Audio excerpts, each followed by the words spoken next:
It's just, this is horrible reliving this. Those things, if they bite you, you could die. Look at the size of this thing. It's so stupid. No, it's not. No, please, if you do this again, please invite me. You're coming.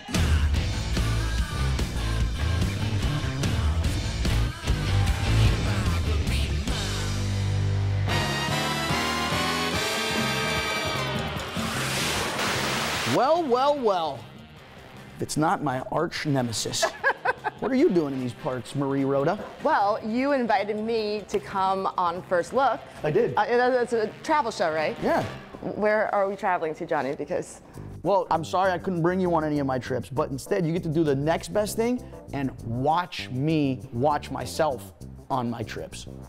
That is so you. So, right? That's so you. That's not the kind of attitude to have. Whatever. Besides being part of the Challenge family, we're also part of the Real World family.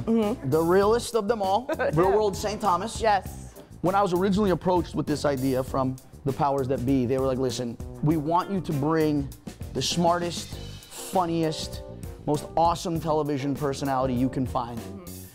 And I called her, and she wasn't available, so Yeah. that's why I reached out to you. Who dropped my invite to this was like a you up text, like last minute. Now, Marie, I've filmed a lot of great episodes of First Look in the past, but the one we're about to watch is an Oscar wiener. Before today, if you asked me to name an extraordinary ability, eating would not be it. You have a lot of experience with wieners. Have you ever put a condiment on a wiener that you've consumed? Of course. Everybody's good at something. For me, it was eating hot dogs with buns soaked in warm Crystal Light. I don't know. One of the methods to eating hot dogs is you soak your buns in a liquid. If you were in a hot dog eating contest, what would the liquid of choice? Would you soak yours in wine? Like, what would you do? I always soak my buns in wine before. Legend has it, Nathan's hot dog eating contest dates back to 1916. And we realized there needs to be a sort of governing body to advance the sport with integrity. It's a sport. The sport of eating. Listen, if that was a sport, you'd be like an Olympic gold medalist. Please. Ladies and gentlemen, welcome to the original Nathan's Famous. On the corner of Surf and Stillwell Avenues, we have the legendary Eric Badlands Booker. Oh, Badlands. Eric's gonna kick your ass. Mickey Sudo, 6-time Nathan's Famous world champion. Girl power. And the up-and-comer, the fastest rising star in Major League Eating, Nick Wary. If you went home and you told your parents, like, Mom and Dad, I figured out my career path. I'm gonna be a hot dog eater. They'd say, okay, Marie, like they say every time I come home with a new idea. Do you have certain techniques? While you're chewing these and getting them down, pick up one of these buns, dunk it in the water. Drink the bun. So it's 2 dogs, bun. 2 dogs, bun. Sign me up. Well, you had nothing else to wear but your Under Armour shirt, bro? I was showing up for competition, man. I was taking... Game face! 5, 4, 3, 2, 1, dig in! How do you think that I did in this hot dog eating contest? I feel like you'd fare pretty well. I could see you taking a lot of wieners. Truer words have never been spoken. Right. And we are underway.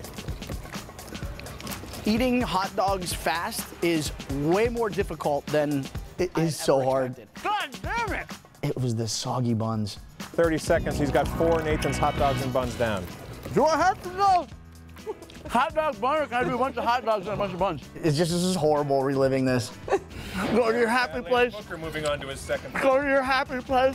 The buns like get soggy and they like disintegrate. Yeah. This guy. Nick Wary is going to beat the time clock.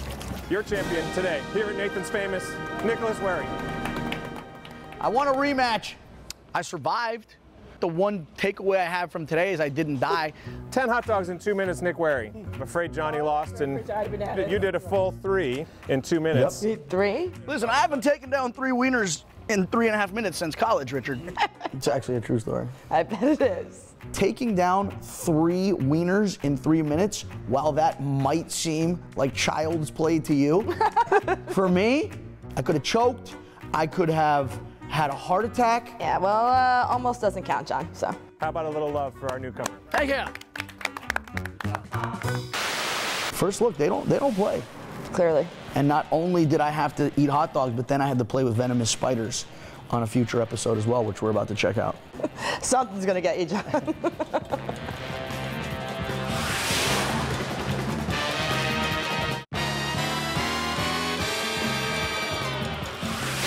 Are you familiar with the term phobia?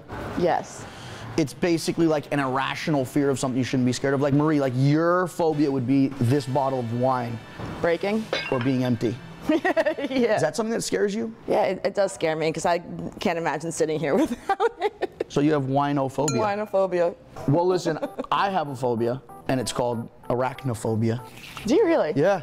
That's very, very surprising, to be honest with you. There's just something about spiders with like all of the eyes, all of the legs. There's a spider on your shirt. Ah!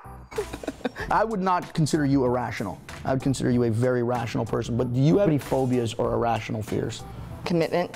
Ooh. Listen, you know what? We have a couch you can lay down on, and I'll do my best Dr. Drew, who, by the way, was instrumental in helping me get over my fears. Well, I thought you would be the creepiest thing I saw today, but let's check out the spiders. Oh,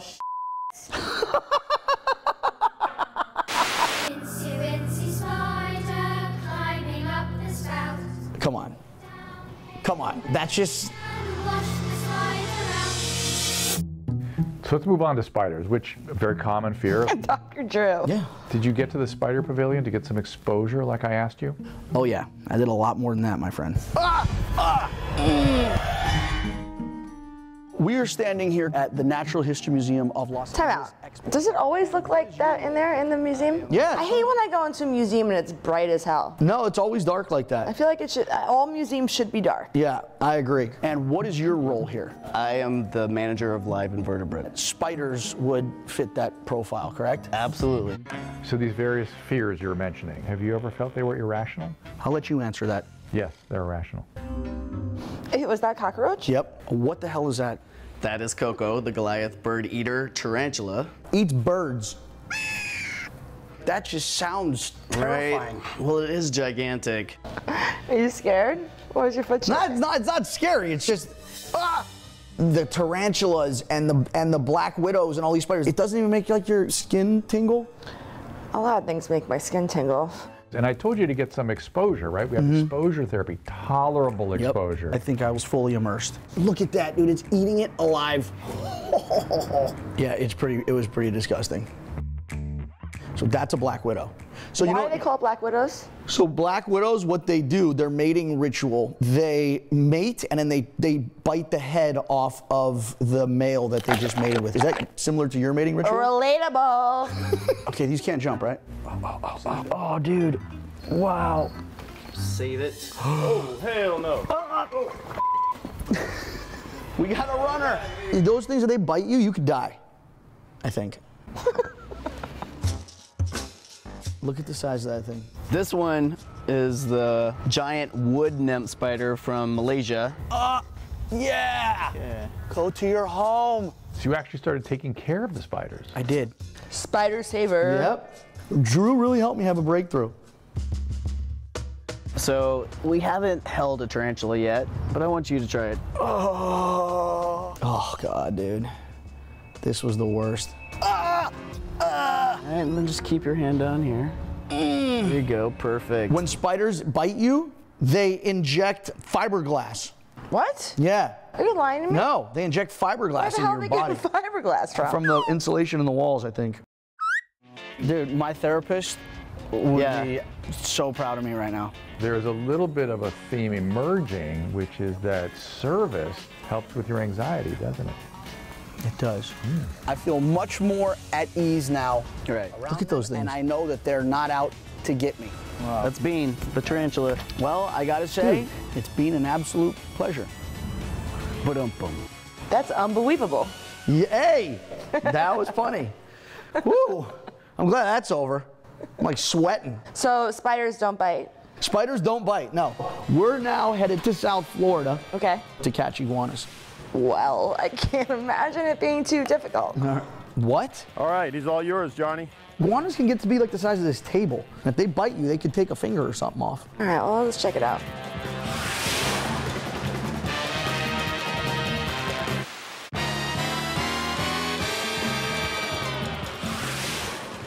So I've seen you play with spiders. I've seen you eat some hot dogs. What else do they make you do? Are you familiar with the concept of having a job? No. Oh, okay. Because on this episode, I actually get a job. And the job that I get is hunting iguanas. It's an actual profession. Who the hell hired you? Do they do a background check? If you were gonna catch an iguana, what would your method be? Either a net or a guy. A guy? Yeah, it's to catch the iguana. You're just gonna pawn the catching off onto somebody else. As long as it's catch, Johnny. You know? That's all that matters. Trash iguanas. They outnumber the residents. They outnumber the residents. Yep. Hundreds and hundreds of thousands. Hundreds of thousands of them. So today, I'm meeting with iguana catcher Brian Wood to remove these uninvited pests. I've never met. Now, if you had to picture an iguana hunter, if you had to picture an iguana hunter, is Brian not like exactly like he's like the Steve Irwin of iguanas? What would your iguana hunter name be? Iguana-wana. Ooh, that's original. I'm assuming that these are some of the tools of the trade. These are devices that I made up myself. This will These are devices. Oh. farm in LaBelle, Florida. We got our gear. Let's go fishing. Okay. Look at this. Now. Oh, he's strong. He's a strong one. He is strong. There you go. See, that's the death roll. See it? See how he spins around? These are sharp. He hits you Look with at his this. tail. You'll know about it. After seeing Brian in action, I thought I'd give it a go. I got him! Here you go. I got a big one! What are the odds on my first try that I'm successful? I mean, like, pretty high. Like, I've never seen an iguana run very fast before. You've never seen an iguana run very fast. I think I could outrun an iguana. So if I can outrun an iguana, I can also captivate it. Captivate it or capture it? Both. I got him! Look at him. I got him. Here you go. I got a big one! Now what? Now, I didn't know what to do. It's like giving candy to a baby. Whip me! He got away. It's not as easy as it looks. It's not. My first one got away. Well, yeah, when you're using a fishing pole to catch a lizard, I'd imagine so. What is the craziest place that you've ever had to remove an iguana? Well, I think P. Diddy Combs. Wait, P. Diddy Combs called this. Yes. To get rid of an P. iguana. Diddy Combs called the iguana hunter. P. Diddy Combs didn't have a bodyguard on site to pick up the iguana that was moving maybe 1 mile per hour. No, that's not what bodyguards are for. That's what God, I guess iguana hunters are for. I guess if you have that much money, you hire. I think that's what I'm saying. I think I think P. Diddy needs to add an iguana hunter to his security detail. For sure. I am so glad you guys are here. Where seems to be the problem area? Everywhere. Where's the problem? See, look at that. Wow, iguanas take big They really do. Well, they eat a All lot. over the place. Pretty much a nightmare. So you must first nightmare. pull out your pole. Then you have to move like a tree. Can we just get on with catching the lizards? Ron, there's an art to this. Ron could have threw his hat on the iguana and caught it faster than you. Damn it. These guys are smart. Got one! Never mind. He got away. He got outsmarted by the iguana. That one I caught him. Wow. But he jumped off the dock. So close. Well, Ron, what do you think about this haul? Thank you guys so much. I really appreciate We're it. kind of like Ghostbusters. Reptiles, what you gonna do? What you gonna do when the Wranglers come for you? We even made up our own good. theme song. I like that one. We found the Mac Daddy of iguanas. 5 foot long iguana, all muscle. Is he single? Walk straight. Lift up that pole. Lift up your pole. Move on him a little Look at bit. this. All right. Look at the size of this thing. Ridiculous. No, it's not. This is a sneak attack. Yeah. The Duh. lizard never had a chance. I know. Well, He was just look at the size Whoa. of this thing. Oh, that's the death twirl? That's the death roll, the death twirl. You could call it a With his death tail. twirl. Got to be careful. Unpredictable. Unpredictable. Come on, Look at that monster. Got to be careful. All right, he's all yours, Johnny. We did. We caught it. But here's the thing: once you catch them, they're exhausted from fighting. But look at how mean this thing gets once it gets its energy back. He was trying to bite a hole through the cage. Relocating you, but buddy, your life's about to get a whole lot better. Brian, again, man, thanks a lot. Thank you for appreciate all coming. this. Yes. Reptile Wranglers. You know it, baby. No iguana coming down in the city. Police coming down, no way. Hey, hey. You got a iguana in your pool and he's trying real hard to take a pee-pee.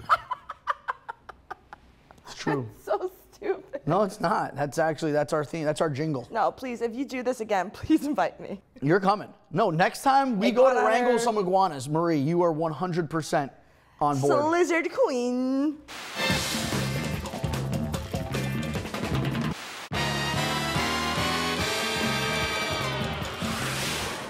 Do you believe in ghosts? Honestly, I want to believe in ghosts because Okay. I feel like if I see a ghost, then maybe like I'll be, you know, confident that there's like an afterlife or something more. I didn't believe in ghosts until we went to the Deering Estate in South Florida. It's like an actual haunted house. This was, out of all of the shoots that I've done on First Look, the scariest. Like, it really stuck with me for the longest period of time. No BS. No bullshit. You might want to get close because this is about to get scary. Miami, a free-spirited city. Of all places, Miami. And trend-setting nightclubs. But not all spirits here are free. That's it. Doesn't that place just look creepy? Supposedly Mrs. Deering is one of the ones that haunts it, walks along that balcony up there. There is a presence. Wait, time out. What is the most unnecessary room in a ghost house? The bathroom. The living room, duh. Why? Because they don't want to relax, or what? Why? Because they're dead, Johnny. Oh, they're not alive. They can't live. I got it. That's good. Yeah. That's good. Thank you.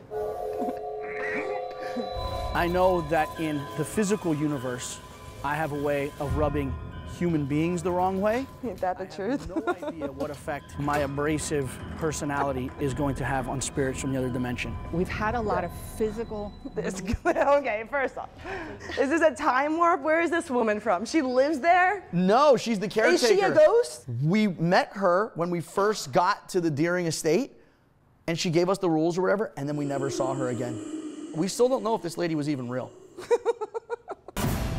There's about 3 or 4 ghosts here. There's Mr. and Mrs. Deering, and there's a little boy named Peter. Peter, look, that's Peter. There's a lot of voices. People have seen shadows. I myself have seen like a mist go down the steps. A mist? Some people have been pushed or scratched. There's doors that open and close. And what do we have here? It's called the structured light system. This little machine, this little tool that he had, what it does is it picks up on like the aura. Your aura is gray? Yeah. I feel like I've read books on that. Gray's not a good aura. What color would your aura be? Purple. Bordeaux? It'd be Merlot. For sure. Your aura is Merlot. The structured light system. It's going to tell you if there's a human being on the other side. It'll kind of do the skeleton. It will tell you if a human being is on there, so I don't get that. Well, it'll tell you, it picks up on the aura. So even spirits have auras, okay? Got it. So if you point at a human, yeah, you're gonna see the aura, but if you point at a ghost, you're not gonna see the aura. All you're gonna see is that stick figure situation. Oh, sign me up. I don't want to look like a stick figure. Like, just creepy. Like, this is where they lived. Nothing's changed. Look at that wheelchair. Mr. Deering, are you upset that David and I are in your bedroom? So you have these recording devices, and what they do is they pick up on sounds that aren't audible to the human ear. There's like spirit frequencies, and what you do is I'd ask a question. I'd be like, Marie, are you drunk yet? If you were a ghost. Almost, give me more wine. Yeah. So that's the thing, but you wouldn't hear it until you played the recording back. Oh. Mrs. Deering, for such a conservative woman, does it bother you that there are this many electronic devices on your bed? Depends on what kind. My bed. That sounds like me at 3 a.m. My Peter, bed. are you here with your father? Was your father mean to you as a boy? Ghost hunter and also psychologist for the ghosts. Therapist. So for the day, I was ghost hunter slash. Now, Marie, is it weird that as we're sitting here talking about the ghost, my cameraman's camera died? I'm actually terrified. For real? Yeah, no, for real. Like, what are the odds? The battery is completely full. Home, I can't. Who are you gonna call? Definitely not you in that shirt. But now, I'm gonna take matters into my own hands and see if I can. At this point, you're still not like really like believing it, right? I'm in your bedroom now. No, watch this. Can you come out? Look at the chair. Look at the chair. Look at that. The chair just started moving. So it went from being laying on the floor to standing up.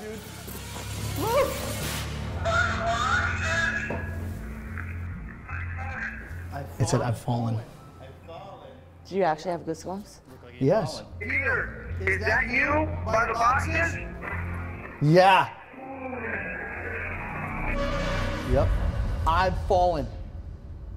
So I get home And weird things started happening at my house. One night about 6 So you a.m. were like super spooked about this.